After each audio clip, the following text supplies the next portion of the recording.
Berikut keraguan terhadap pesawat buatan Amerika dan kecenderungan Indonesia untuk mendekati Rusia dengan tujuan mengakuisisi jet tempur Sukhoi Su-35, dengan mempertimbangkan konteks geopolitik, teknologi, dan strategis. Latar belakang keraguan terhadap pesawat buatan Amerika, Indonesia mulai mempertanyakan keandalan pesawat tempur buatan Amerika Serikat, seperti F-16 dan F-5 Tiger, sebagian karena pengalaman buruk dengan embargo militer Amerika Serikat pada masa lalu.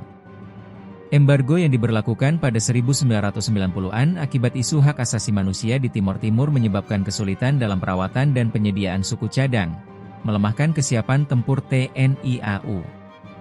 Pengalaman ini menciptakan ketidakpercayaan terhadap ketergantungan pada alutsista AS.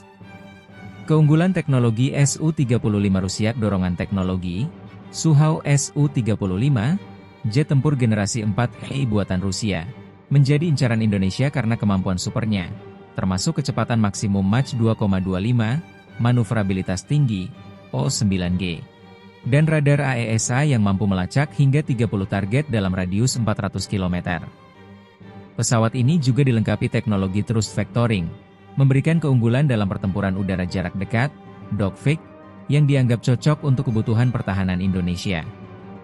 Tekanan sanksi Amerika Serikat melalui CAATSA, rencana Indonesia untuk membeli 11 unit Su-35 sejak 2018 terhambat oleh ancaman sanksi Amerika Serikat melalui Undang-Undang Melawan Musuh melalui sanksi Countering America's Adversaries Through Sanctions Act, CAATSA, UU, CAATSA.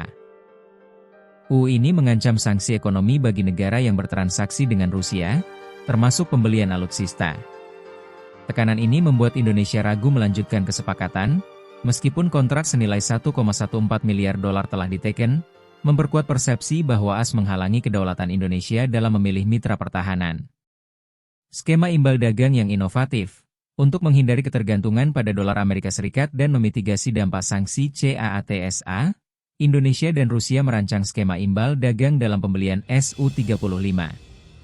Rusia setuju membeli komoditas Indonesia seperti kopi, teh, minyak kelapa sawit, dan karet sebagai bagian pembayaran.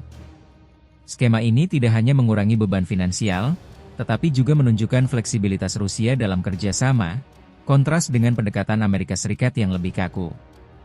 Hubungan historis dengan Rusia tidak, Indonesia memiliki hubungan militer yang panjang dengan Rusia, dimulai sejak era Soekarno. Pembelian Sukhoi Su-27 dan Su-30 pada 2003 dan 2007 memperkuat armada TNI AU saat embargo Amerika Serikat berlangsung.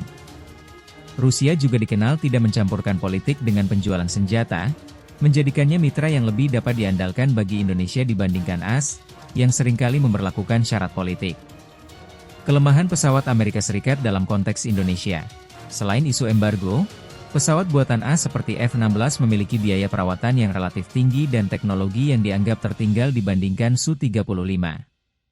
Misalnya, biaya operasional per jam F-16 sekitar $3.600, jauh lebih rendah dibandingkan Su-35, $14.000.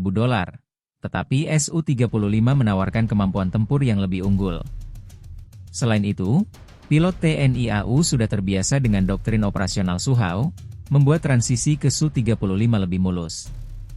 Geopolitik dan kemandirian pertahanan, ketertarikan Indonesia pada Su-35 mencerminkan keinginan untuk diversifikasi sumber alutsista dan mengurangi ketergantungan pada Amerika Serikat. Di tengah persaingan geopolitik global, Indonesia berupaya menjaga netralitas dengan menjalin hubungan erat dengan Rusia, yang dipandang sebagai mitra strategis tanpa agenda politik yang memaksa. Langkah ini juga menunjukkan ambisi Indonesia untuk membangun pertahanan yang mandiri. Tantangan internal dan opini publik. Di dalam negeri, ada dukungan kuat dari masyarakat dan militer untuk mengakuisisi Su-35, dengan alasan keunggulan teknis dan hubungan baik dengan Rusia. Namun, tekanan Amerika Serikat menciptakan dilema bagi pemerintah, yang harus menyeimbangkan kepentingan pertahanan dengan risiko sanksi ekonomi. Beberapa pihak menyarankan agar Indonesia meniru Iran, yang justru menguat di bawah embargo Amerika Serikat, sebagai inspirasi untuk tetap melanjutkan pembelian Su-35. Alternatif dan kompromi dengan Amerika Serikat.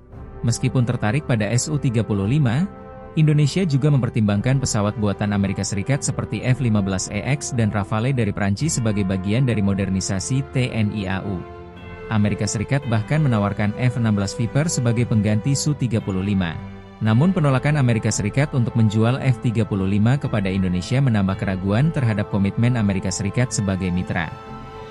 Hal ini mendorong Indonesia untuk tetap membuka opsi dengan Rusia. Masa depan kerjasama dengan Rusia. Di bawah kepemimpinan Presiden Prabowo Subianto, Indonesia menunjukkan ketegasan untuk memperkuat kerjasama dengan Rusia, termasuk potensi akuisisi Su-35 dan bahkan Su-57, jet tempur generasi kelima. Kunjungan pejabat TNI AU ke Rusia dan minatnya terhadap Su-57E menandakan bahwa Indonesia tetap serius mengejar alutsista Rusia, meskipun tantangan sanksi AS masih membayangi. Langkah ini bisa menjadi game changer dalam dinamika habitat Indonesia di kawasan Asia Pasifik.